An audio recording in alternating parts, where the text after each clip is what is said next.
Americano really bringing the pain here with a 27-minute video. Jesus. Yeah, we're going to have to sit through 27 minutes of pure horror. Anyway, enjoy. One of the most amazing things that has happened in the history of our planet. At this point, why am I even trying to complain about Jurassic World used as an educational source anymore?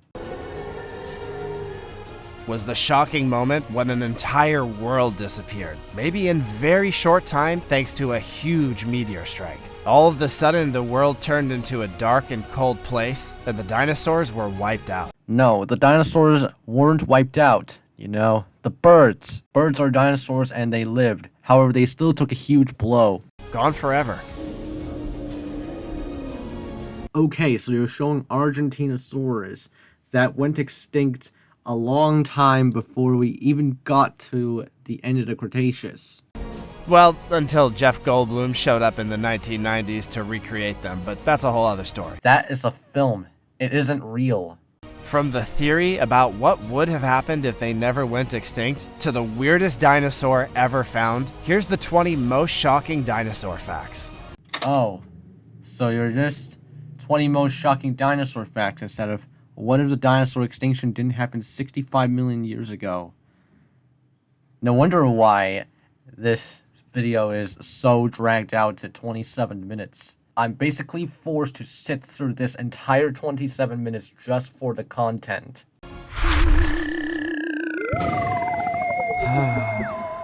Number 20. What if dinosaurs never went extinct? Oh, so you just went straight away. Shocking dinosaur facts, everyone. At least to their credit, they lived up to the title for one section of the video. About 66 million years ago, our planet was hit by an asteroid that was about 14 kilometers wide. We still don't really know about the true dimensions of the asteroid that hit Earth 66 million years ago. That might not sound that huge, but the impact was devastating. About 15 billion tons of soot blasted into the air, creating a long night that lasted for years, and it made photosynthesis almost impossible. It was the start of an endless winter in which the average temperatures dropped by up to 28 degrees Celsius. These are the conditions that the few miserable creatures that survived the initial impact had to live through. Not to mention the earthquakes, tsunamis, wildfires, and volcanic eruptions that quickly followed. But what if the dinosaur extinction didn't happen 65 million years ago? During the last 100,000 years of the late Cretaceous, the Earth began to cool down again, causing the species' richness to decline, and 66% of the species were gone by the time of the KPG extinction event.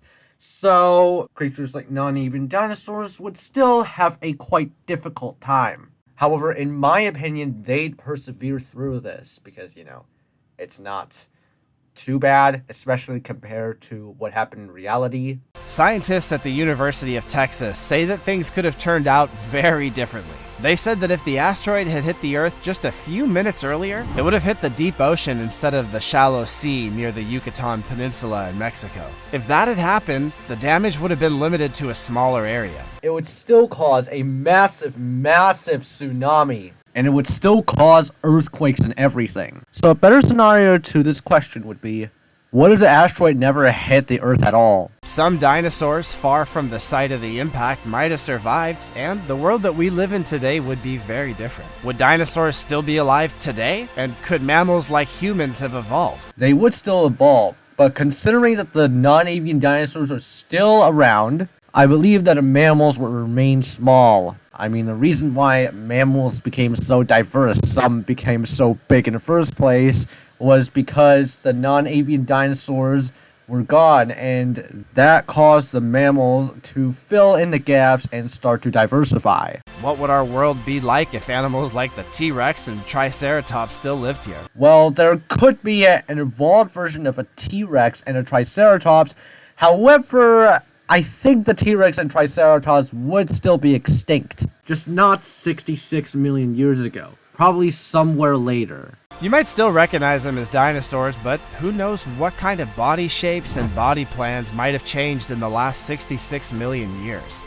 So we're in a bit of a pickle here. Americano never tried to answer his own question properly, so I'm going to have to answer everything. Long story short, dinosaurs continue to evolve and continuing to diversify. Meanwhile, mammals remain small because dinosaurs still assert dominance. Eventually, though, it's just a gradual process. Before we go on, like this video, smash that subscribe button, and click the notification bell right now, or this centipede will crawl on your face when you're sleeping. Number 19. Pago Mastax, one of the weirdest dinosaurs known. Okay, so every one of those 19 dinosaur facts does not live up to the title. But, you know, I'm going to have to force myself to watch through this entire list. Because, yes.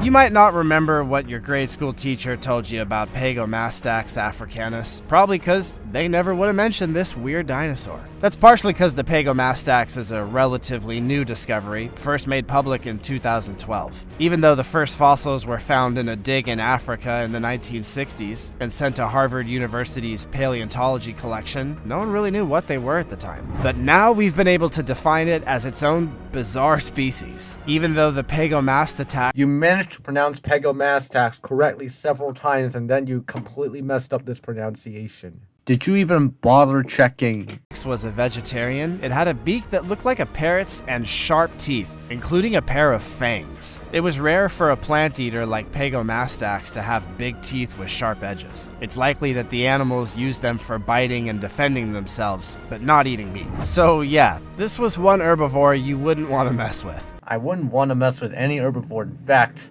you provoke them and they'll just go berserk about you in the name of self-defense. At least with a predator, you can convince them that you're not worth the effort. The size of the new species was also a big surprise. The Pago Mastax was very small for a dinosaur. It was less than 2 feet long and didn't weigh more than a small house cat. Could you have kept one of these as a pet back in the age of dinosaurs? You better make sure it's house trained, or that thing will destroy your couch.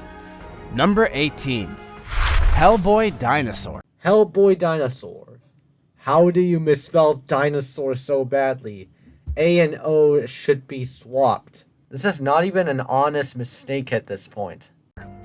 Scientists have also found a new kind of horned dinosaur, and they call it Hellboy. Its scientific name, Regaliceratops. A better way to pronounce it is Regaliceratops. Peter Huessy, comes from the crown-like frill on its back and the person who found its bones 10 years ago. It was described in 2015. Its skull was found 10 years earlier. That's what you meant.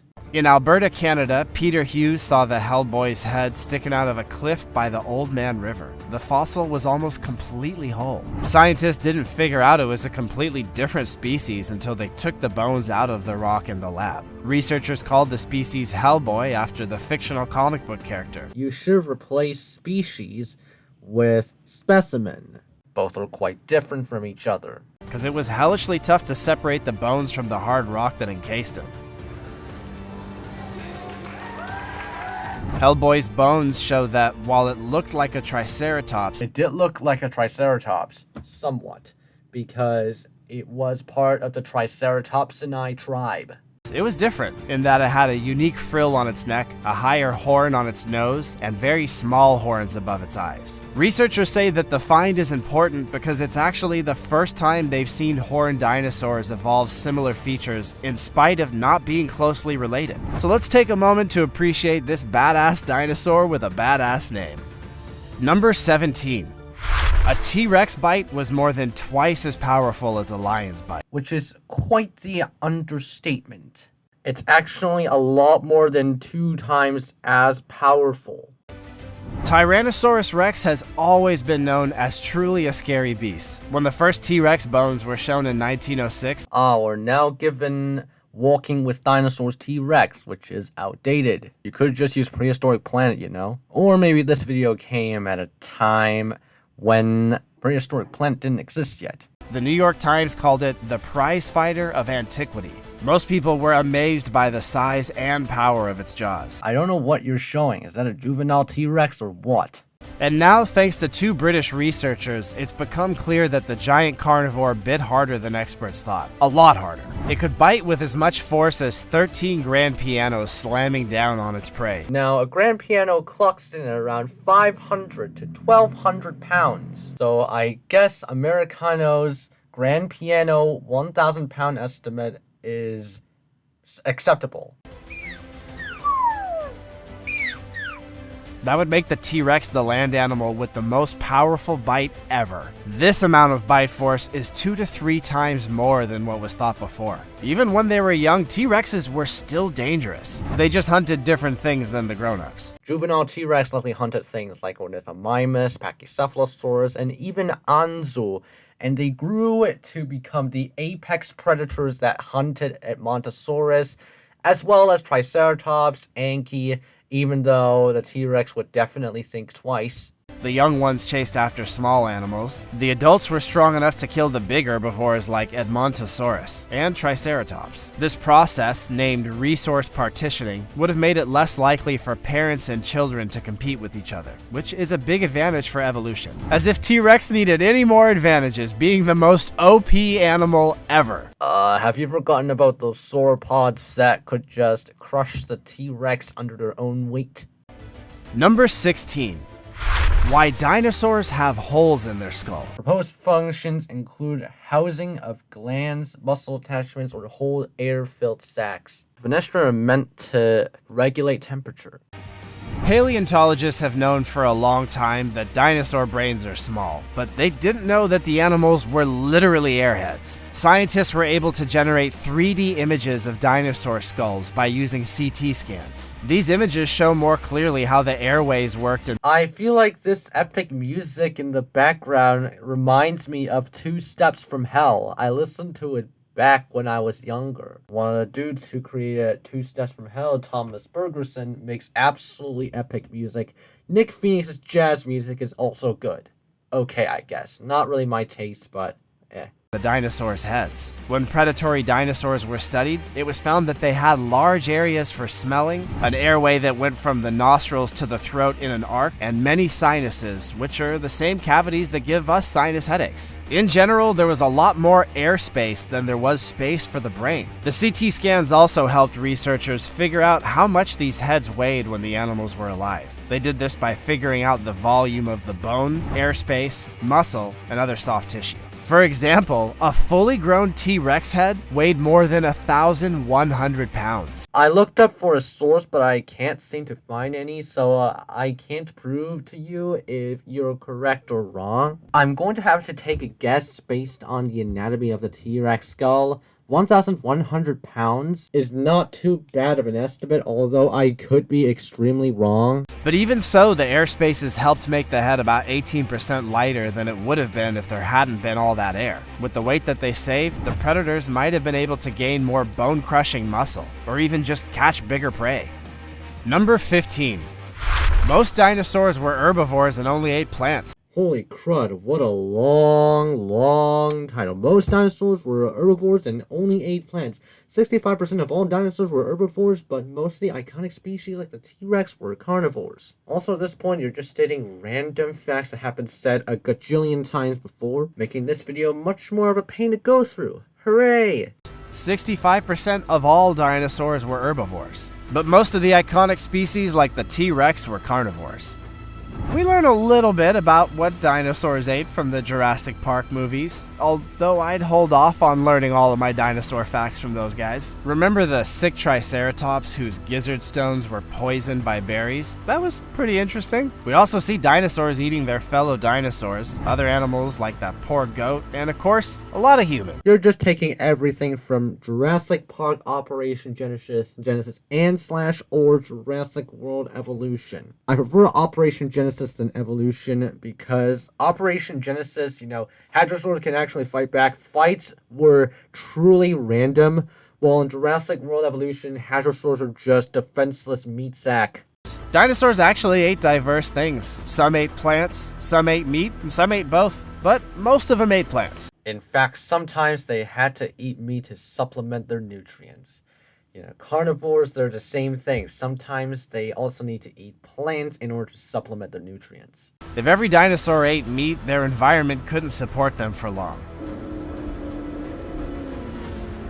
You need your herbivores to eat ferns and other plants, and then the carnivores to hunt the herbivores. During the time of the dinosaurs, some meat-eating dinosaurs did change into plant-eating ones, or ones that ate both plants and meat. But it was harder for herbivores to switch to meat because their digestive systems were more specialized. Herbivores also sometimes ate meat. Definitely not much, though. However, eating meat is still necessary for their nutrients. It's just that they don't eat meat most of the time.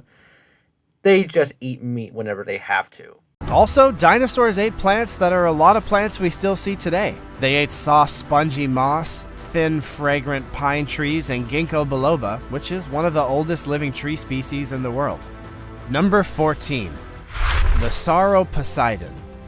The Sorrow Poseidon. Look, man, you're talking about Sorrow Poseidon, so why not show Sorrow Poseidon from Clash of the Dinosaurs, not Archaeopteryx from Planet Dinosaur? I know Clash of the Dinosaurs is a terrible dino doc, but it's probably the only doc that includes Sorrow Poseidon. Poseidon was a type of sauropod dinosaur that was one of the tallest ever. It was named after Poseidon, the Greek god of the sea. The full name means the god who is like a lizard. Fossils of sauropod dinosaurs were found I think from what I remember, this is a Apatosaurus. in places like Texas, Oklahoma, Wyoming, and the Gulf of Mexico. The pieces of Sorrow Poseidon skeletons that were found were not complete. The fossils found show that these sauropods ate plants. The giant Sorrow Poseidon fossils also showed that these dinosaurs were more common between the Aptian and early Albian stages of the early Cretaceous. Yes, because Sorrow Poseidon lived during the Aptian to Albian ages of the early Cretaceous 118 to 110 million years ago.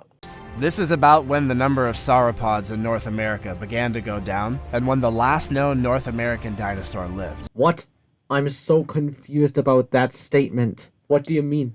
There's sauropelta and everything. Brachiosaur from the late Jurassic period was thought to be the biggest dinosaur ever, but now new evidence doesn't support this. We have a new heavyweight champion. In addition to being the tallest dinosaur, the giant sauropod is also the heaviest. What? The Sorrow Poseidon is smaller than a Brachiosaurus, which is smaller than an Argentinosaurus. Not as big as the biggest whales ever, but hey, it's tough to compete with mammals, am I right?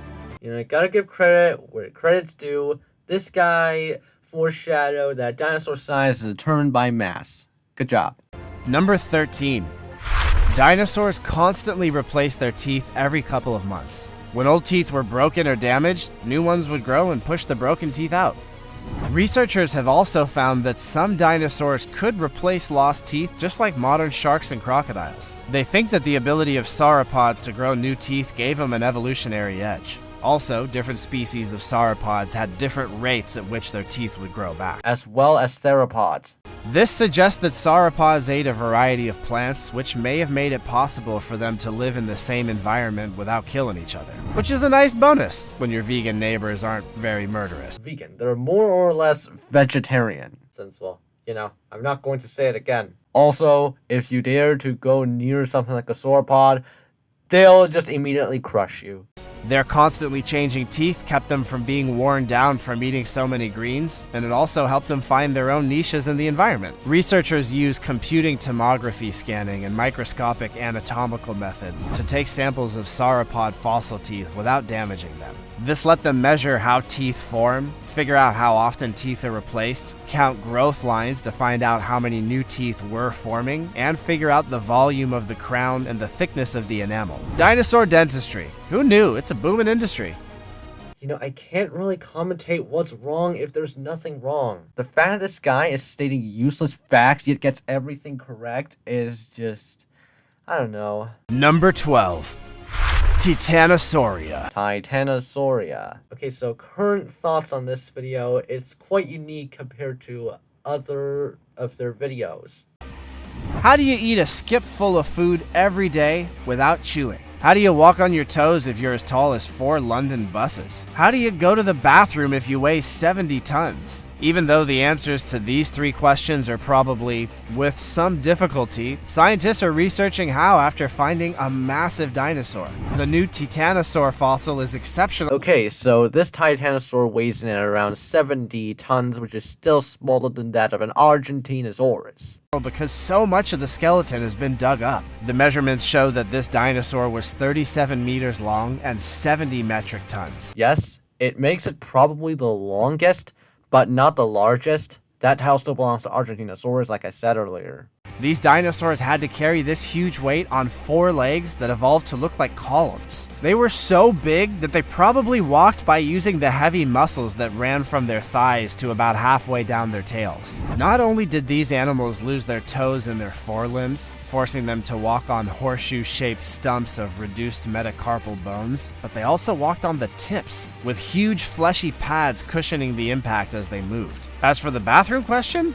well, we're gonna leave that one to your imagination today. What do you mean the bathroom question? So far, I find this video to be correct, but boring. Lots of wrong, still a lot of correct, but it's just useless facts at this point. Number 11. Therizinosaurus claws. Therizinosaurus was a type of herbivorous theropod dinosaur with claws that looked like scythes. It's also known as the giant claw. It was one of the last and biggest members of the Therizinosauria, a unique group of dinosaurs. However, Therizinosaurus did not live until the end of the Cretaceous. Therizinosaurus was more than 12 meters long. Oh, finally something that I could correct. 9 to 10 meters long. Thank you. 7 meters tall, and it weighed up to 9 tons. 45 meters tall and weighed over 5 tons. It lived in the Gobi Desert in Mongolia. Okay, I'm not being rude. I'm simply being blunt.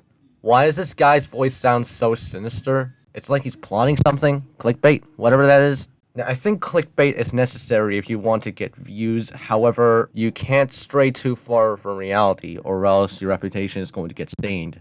The claws of the Therizinosaurus could be as long as 70 centimeters or 1.5 meters. Was that too broad of an estimate? Like, it's just 1 meter, not 70 to 1.5. Although, to be fair, they can differ a bit, making them the second longest claws of any known animal after the Deinocheirus. When they were first found, they were thought to be the ribs of a giant tortoise. It wasn't until later that they were understood to be massive claws. When paleontologists first found a single Therizinosaurus claw in the 1950s, the claw was so unusual that the paleontologists thought it was a single rib bone from a giant turtle, possibly Archaeolon. But later it was found that those claws were actually connected to the arms of a dinosaur. With a length of 3 meters, they were thought to have the look at this, Therizinosaurus from Toposaurus, the mightiest ever. At some point I'm going to have to watch this entire documentary. I don't know if I'll be able to handle the horrors that will be thrown at me. Longest arms of any dinosaur or animal ever found. And because they look like scythes, paleontologists called the animal Therizinosaurus, or the scythe reptile. Therizinosaurus sounds kind of like European Spanish accent or something. Or like European Spanish hybrid. Probably walked with its arms folded against its body like a bird, so that the weight of its claws wouldn't make it fall over. Therizinosaurus was, without doubt, one of the most strange-looking dinosaurs. It had big claws, a long neck, a round body, and a small head. Sounds kind of like my geography teacher in high school. Number 10. Stegosaurus. Body like a bus, teeny little brain. I know Stegosaurus has a small brain, but why do you have to act like a 6-year-old when it comes to Stegosaurus's walnut brain? Stegosaurus was a type of dinosaur from the suborder Stegosaur. Keeping the taxonomy simple, good job guys, I love it. The oldest fossils we know of are about 155 million years old, and the youngest ones were about 150 million years old. Wrong, the youngest Stegosaurus fossils were at the end of the Jurassic. The Stegosaurs lived in North America, Europe, Asia, and the African continent. I don't know about this Stegosaurus behavior. Like, Stegosaurus is an herbivore, therefore it can act aggressive in the name of self-defense. They walked on 4 legs, and they had long heads that ended in beaks. Now, I think you should use a more up-to-date model of Stegosaurus because this model is quite outdated, especially the plates and everything. I feel like those plates are too big for today's paleontology standards. But the ornaments are what really catch your eye. Every known species of stegosaur had spikes on the end of its tail. Like the Kentrosaurus from Africa, many of these animals also had big spikes on their shoulders and lower backs. I'm glad the Stegosaurus is not portrayed as a peaceful creature. It's depicted as, an herbivore that will become aggressive if you provoke it. Stegosaurus, which could grow to be 9 meters long and weigh 4.5 metric tons. Now we have 2 species to deal with, Stegosaurus undulatus and Stegosaurus stenops. Stegosaurus stenops on average reached around 6.5 meters in length and 3.5 metric tons. Stegosaurus undulatus probably reached 7 meters in length and 3.8 metric tons. Some large individuals may have reached 7.5 meters in length and 5 to 5.3 metric tons. Would tower over the land animals of today. Paleontologists think that Stegosaurus ate plants like cycads that grew close to the ground. A computer simulation made in 2016 found that the animal's bite force would have been about the same as a sheep or cow. So, not too intimidating. I'd still be intimidated at the sight of the stego. After all, I'd be afraid to provoke it and get whacked by its tail and then just bleed to death. Unless you've ever been bitten by a cow before, which is still not that much fun. Whatever it ate, this dinosaur didn't need that much brain power. Stegosaurus had a long, narrow, and small space for its brain. With a weight of about 80 grams, Mass, not weight. Use scientific terms. the creature's brain made up only about 0.001% of its whole body weight. So don't expect them to join your chess club if they get revived somehow. Number 9.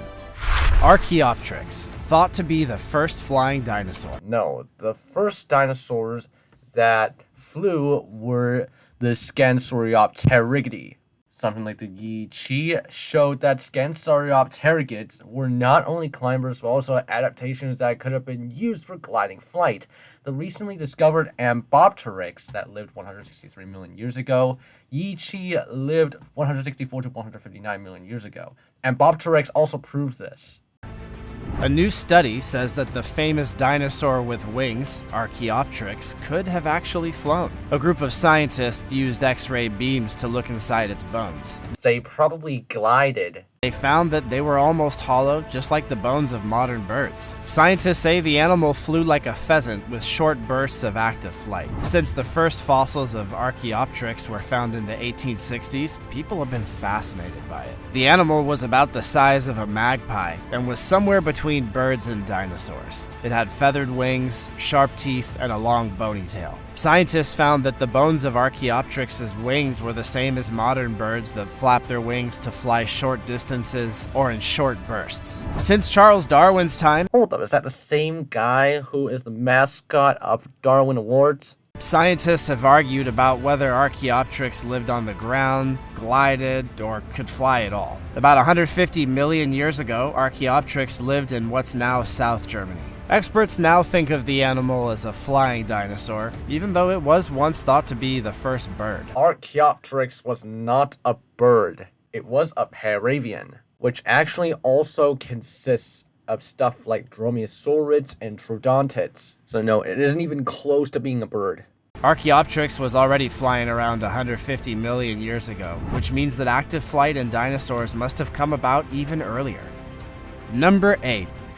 Dinosaur fossils can be found on every continent of Earth. They lived on one large supercontinent called Pangea. However, during the Jurassic, Pangea broke apart. I know dinosaur fossils can be found on every continent on Earth, but if they lived on one large supercontinent called Pangea, that only applies to stuff like late Triassic dinosaurs. At one time, all the continents were joined together into one big landmass on Earth called a supercontinent. This is a future supercontinent that will happen around 250 million years from now. This should not get confused with the supercontinent that existed from 335 to 200 million years ago. This Pangea supercontinent eventually broke up because of continental drift, but this process took millions and millions of years. So how do we even know Pangea was real? The discovery of Pangea supercontinent was made possible by a number of clues. For instance, we could put the pieces together. I don't think you should use future supercontinent to talk about a past supercontinent. I'm just saying you should use a past continent animation or something to talk about a past continent Today and see how well that they fit. Also, we can look at the fossils that we find on each continent today and use fossil evidence to see if they look like anything that was far away on a different continent. We know that herbivores that lived on land couldn't fly, and we know that they couldn't swim across oceans either. Like, even though they could swim quite well, I don't think they would swim across the entire ocean, so I guess you're kinda correct. But over time, the land masses split up into the 7 continents and 5 oceans that we see today. Now we know that what tore continents apart was a process called plate tectonics, and they took their dead dinosaurs with them as they drifted apart. Number 7. TRex Skeleton for $31.8 million. It makes sense because stuff like T-Rex fossils we don't come by them very often. Even though they're some of the most common creatures that existed during the end of the Cretaceous. In 1987, fossil hunter Stan Sakerson found something interesting in the Badlands of South Dakota. And this was before Jurassic Park came out and made people extra crazy about dinosaurs again. Well, I first came in contact with dinosaurs and a size comparison, actually. Bone pieces showed that there was a big dinosaur there, and when the fossil was dug up in 1992, it turned out to be a beautiful Tyrannosaurus Rex specimen. At this point, I'm just watching as a casual viewer instead of, I don't know, someone who is enthusiastic about paleontology.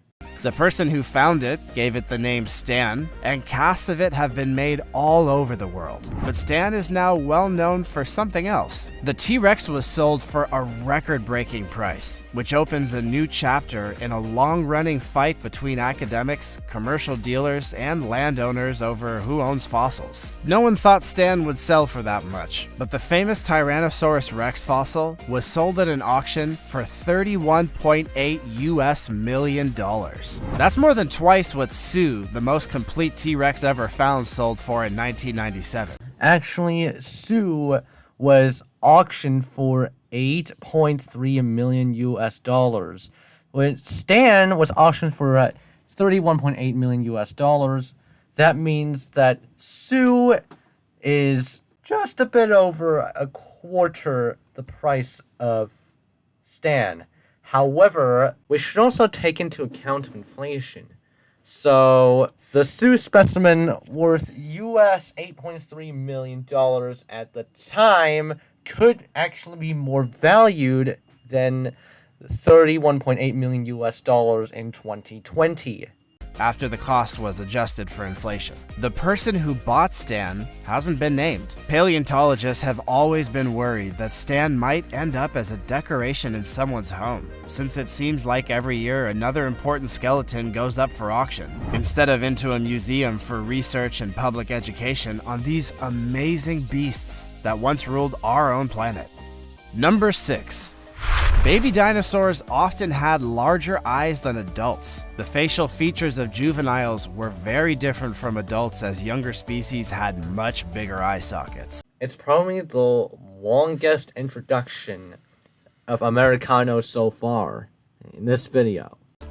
One common misconception about dinosaurs is that they had tiny eyes. In short, dinosaurs did not have small eyes at all. In fact, compared to the rest of their bodies, some dinosaurs' eyes were quite big. The word proportion is the key word here. You see, it all depends on what kind of dinosaur you're looking at. Dinosaurs like the Velociraptor are very similar to birds today. Birds have eyes that are much bigger in proportion to the rest of their bodies. After all, if you're gonna fly, it makes a lot of sense to have big eyes and good eyesight. Well, I hate to break it to you, Velociraptor did not fly. At this point, I don't know what to say about this video because he's getting a lot correct, but what am I even saying anymore? It's just becoming more of a pain to go through. This video is not wrong in most aspects, it's just boring. Well, if you aspire to become a paleontologist, you're going to have to deal with stuff like this. It's just reality, everyone. Members of the bird order have the biggest eyes compared to their body size of all vertebrates. Bird order? The birds are a group of vertebrates constituting the class Aves. Some species have eyes that are so big they can't move them freely in their sockets. This means that some birds have to turn their heads to get a good look around because their eyes can't move on their own. Check it out next time you see an owl. Dinosaurs that had just hatched also had big eyes for their size. As the animal grew, the size of the body changed, and the eye got smaller and smaller in relation to the rest of the body. But they were still overall pretty big eyes. Number 5. Nigrosaurus. Actually, it's quite nice to see something like a Nigrosaurus getting some attention. I'm simply following how Niger is pronounced in French. The dinosaur with 500 plus teeth. Some people have said that Nigrosaurus is the weirdest dinosaur ever seen. Some people have even said that it looked like a vacuum cleaner. This strange plant eater lived 110 million years ago. It lived around 115 to 105 million years ago, so 110 million years ago is basically in the middle. In what is now the Sahara Desert. It had a big wide mouth and it used it to get food. Its snout was wider than the back of its head. Nigrosaurus was about 9 meters long, which is somewhere around 29 feet. 9 meters is equivalent to around 30 feet. 29 feet is 8.7 meters or 8.6, I forgot. Let me see. 8.839. The more generous guesses is that it weighed around 4 tons, so the dinosaur was about as big as an African elephant is today. There is one big difference with this species, however: tooth batteries. Many dinosaurs that ate plants used tooth batteries to break down their food. They were made up of columns of replaceable teeth stacked vertically. When the tooth at the top of a column wore out, the tooth right below it would move up and take its place. Even better, these rows of teeth were right next to each other, like sardines in a can. So a dinosaur with dental batteries could easily fit hundreds of old and new teeth in its mouth. In the upper jaws of Nigrosaurus, there were 60 rows of small needle-shaped teeth. There are around 60 columns in the lower jaws. In the upper jaws, there's 68. And there were no less than 68 on the bottom jaws. On the upper jaws, there are 68 columns. You got them mixed up once again. All told, the animal had more than 500 separate teeth in its mouth, which is a lot of noshers. Number 4. Hadrosaurus are duck-billed toothy dinosaurs. The duck-billed dinosaurs, which are more properly called hadrosaurs, were the most successful vegetarians of the late Cretaceous. Now, I don't know where you got this statement from.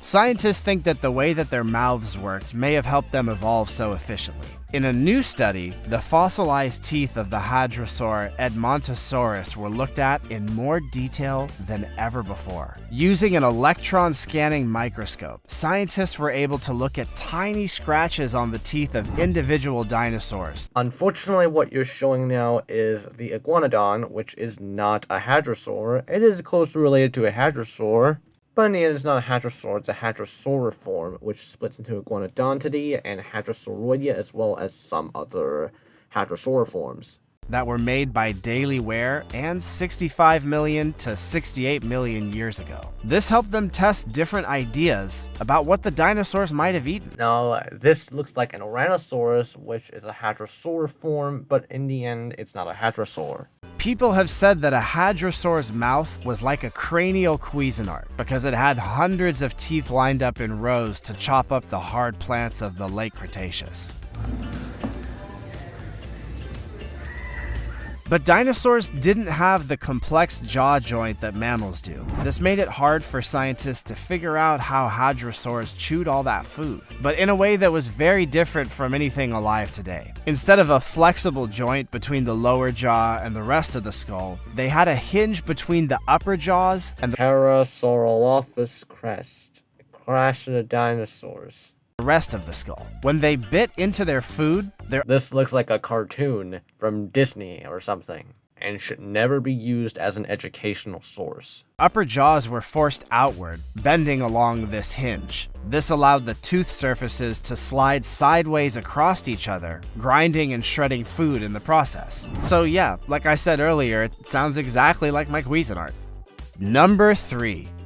The Corythosaurus This is even longer than that of number 6. I have no idea at this point. was able to create booming noises through the large crest on its head. This crest acted like an echo chamber to amplify sound and produce loud mating calls. Corythosaurus grew to be about 9 meters long when it was an adult. Which is the upper estimate. It's around 7.7 to 9 meters long. It probably weighed between 3 and 5 tons. 5 tons is a bit too much. It's probably closer to that of 3 to 3.5 ton range, although there's estimates of 2.5 and 3.82. Sorry, 3.76 metric tons. And had a very long, heavy tail. Scientists think that its skin was covered with small, pebble-like bumps, and that its abdomen had bigger bumps called tubercles. Corythosaurus was likely a biped, which means that it stood up straight and walked on 2 legs. It was probably only biped while running. While walking, it's probably on all 4s. It probably looked for food in trees by using its tail as a counterbalance I mean, it's probably physics right now. and stretching its neck.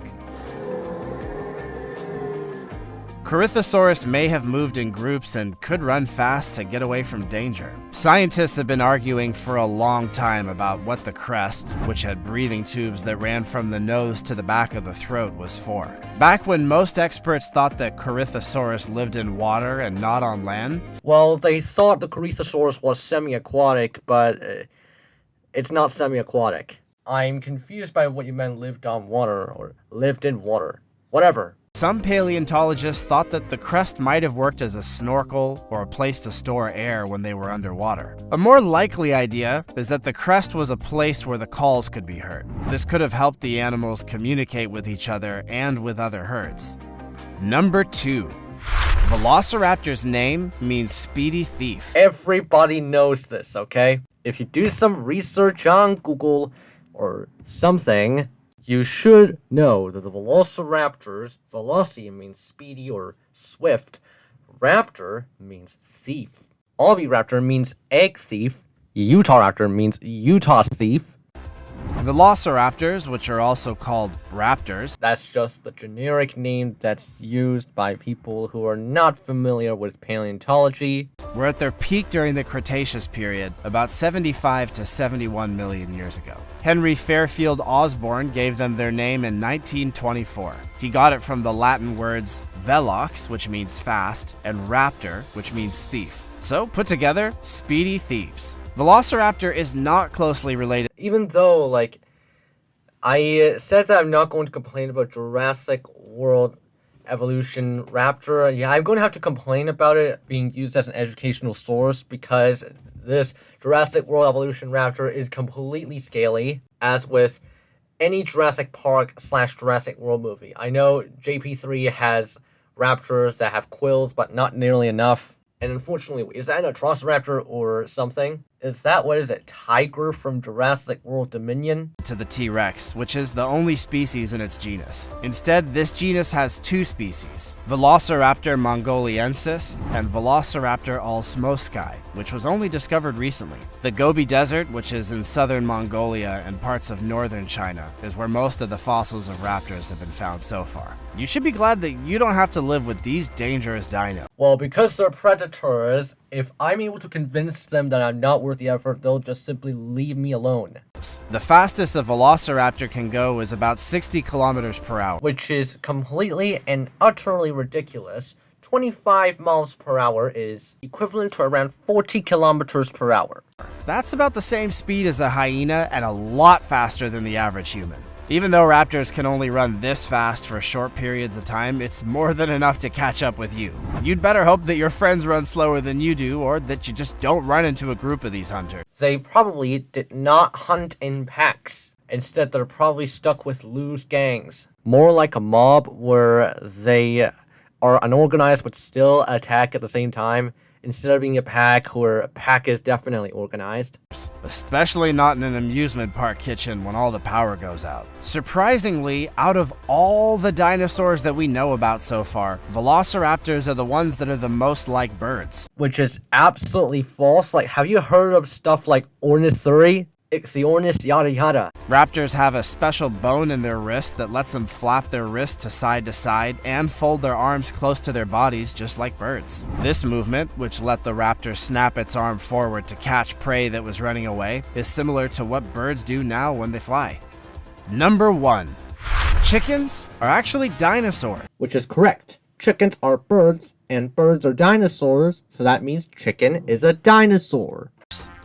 Tyrannosaurus Rex, it's time to meet your great-great-great-great-great-great-great-grandchild who lives more than 100 million years after you died out. More than 100 million years. That means we're in more than 34 million years in the future. Also, the T-Rex would not even evolve to the chicken. It's just not how it works, people. The chicken. Based on protein sequences found in dinosaur fossils, a new family tree shows that T-Rexes are related to chickens. I know it's a Corythosaurian, but it doesn't mean it's closely related to a bird. Paleontologists have known about this connection in general for a long time, but now they know for sure because of molecular data. A team compared the sequences of a collagen protein found in a 68 million year old T-Rex fossil with the same sequences from 21 modern animals, such as chickens, alligators, elephants, and humans. When you take a look at the foot bones of a T-Rex and those of a chicken, you can see that they are very similar. Both have feet that kinda look like hands. Okay, so that's not how evolution works. The chicken became a ground animal, but that doesn't mean the T-Rex evolved to become a chicken. It just went extinct. Middle finger is the longest of their 3 fingers. The second proof is feathers. You may have noticed that pictures of dinosaurs with feathers have become more and more common over time. We used to think that Velociraptors and even the T-Rex looked like reptiles, but now we think that they looked more like birds. That's one scary big bird. More like birds. Does a T-Rex look like a bird to you? Also, regarding the statement that you call T-Rex a big bird, I have no words. Let's not even think about what a flying T-Rex might have been like. I'll tell you one thing for sure, this big bird is not as friendly as the one that I grew up with on Sesame Street. What other dinosaur So this is the end of the video. How painful was that to go through? Jesus. Like, this guy said a lot of stuff correct, but it's just incredibly boring and stating facts that everybody already knows. Anyway, thank you guys for watching. Hope you enjoyed it. See y'all next time.